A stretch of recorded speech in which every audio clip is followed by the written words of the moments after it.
আসসালামু আলাইকুম। সবাই কেমন আছেন? আশা করি সবাই ভালো আছেন।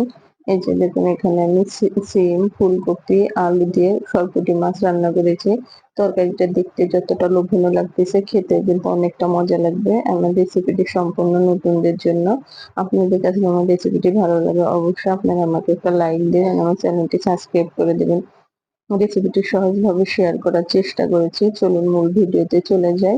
এখানে আমি সরপুঁটি মাছটা আমি লবণ, হলুদ, মরিচের গুঁড়া, লেবু দিয়ে মাখিয়ে রেখেছি ০.৫ ঘন্টার মতন।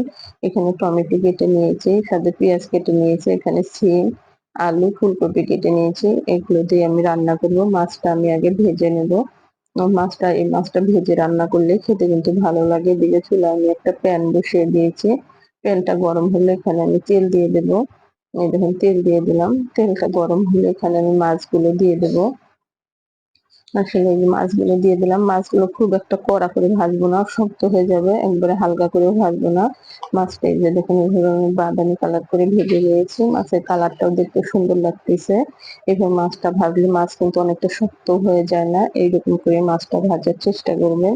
আর এই মাছটা আসলে আমার কাছে খুবই ভালো লাগে। আসলে সবার কাছে তো সবকিছু ভালো লাগে না।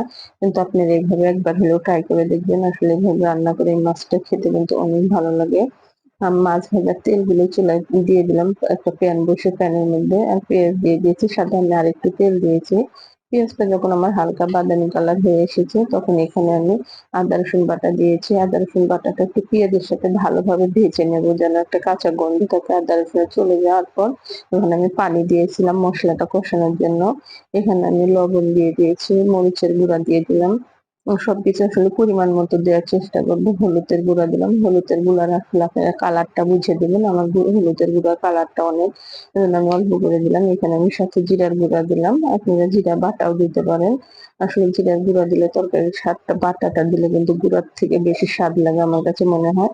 যখন তেলটা উপরের দিকে ভেসে উঠবে সে পর্যায়ে কিন্তু বুঝতে পারবো আমার মসলাটা কষানো হয়ে আসছে। এ পর্যায়ে এখানে আমি যে সিম, আলু আর ফুলকপি দিয়ে দিলাম। দিয়ে এটা আমি নেড়েচেড়ে একটা ঢাকনা দিয়ে ঢেকে দিলাম। একটু ভালোভাবে কষিয়ে নেব। ফুলকপির একটা দেখবেন কাঁচা গন্ধ থাকে, এই গন্ধটা চলে যাওয়ার জন্য একটু কষানো হয়ে আসলে আমি একটা টমেটো কেটে নিয়েছিলাম। টমেটো দেবো। আসলে এই তরকারি টমেটোটা দিলে খেতে কিন্তু অনেক ভালো লাগে। আমার কাছে তো খুবই ভালো লাগে তরকারিতে টমেটো দিলে। এভাবে ভালোভাবে কষিয়ে নেব। আর তরকারি কষানোর পর অবশ্যই গরম পানি ব্যবহার করব। আমি এদিকে পানি গরম করে রেখেছিলাম। ওইখান থেকে পানি দিয়ে দিলাম। পানি দিয়ে ঢাকনাটা দিয়ে ঢেকে এই পর্যায়ে চুলার জালটা একটু বাড়িয়ে দেওয়ার চেষ্টা করব। তরকারিটা যখন আমার এভাবে বলক আসবে আমি এই পর্যায়ে ধনিয়া পাতা দিয়ে দিলাম। ধনিয়া পাতা একটু বেশি করে দিলাম। ধনিয়া পাতাটাও আমার কাছে খুব ভালো লাগে খেতে। উম দিয়ে এই পর্যায়ে আমি মাছগুলো ভেজে রেখেছিলাম। মাছগুলো দিয়ে দেব। তরকারি কষানোর পর আমি কিন্তু খুব একটা বেশি পানি দিইনি। আমি অল্প করে পানি দিয়েছি। দিয়ে একটা ঢাকনা দিয়ে ঢেকে দিয়েছি। একটু পর ঢাকনাটা খুলে যে এই পর্যায়ে আমি কয়েকটা কাঁচামরিচ ফাড়া দিয়ে দিলাম। সুন্দর একটা ফ্লেভার আসবে। আর তরকারির লবণটা আমি চেক করে দেখেছি একদম পারফেক্ট আছে। আপনারা অবশ্যই লবণটা চেক করে দেখবেন। লবণ কম হলেও কিন্তু তরকারিটা খেতে ভালো লাগে না। এই পর্যায়ে আমি আবার ঢাকনা দিয়ে ঢেকে দিলাম।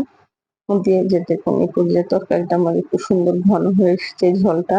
এই পর্যায়ে আমি নামিয়ে নিয়েছি। তরকারিটা দেখতে যতটা লোভনীয় লাগতেছে খেতে কিন্তু অনেকটা মজা হয়ে যাবে। আমার ভিডিওতে কোনো ভুল ত্রুটি হয়ে থাকলে ক্ষমা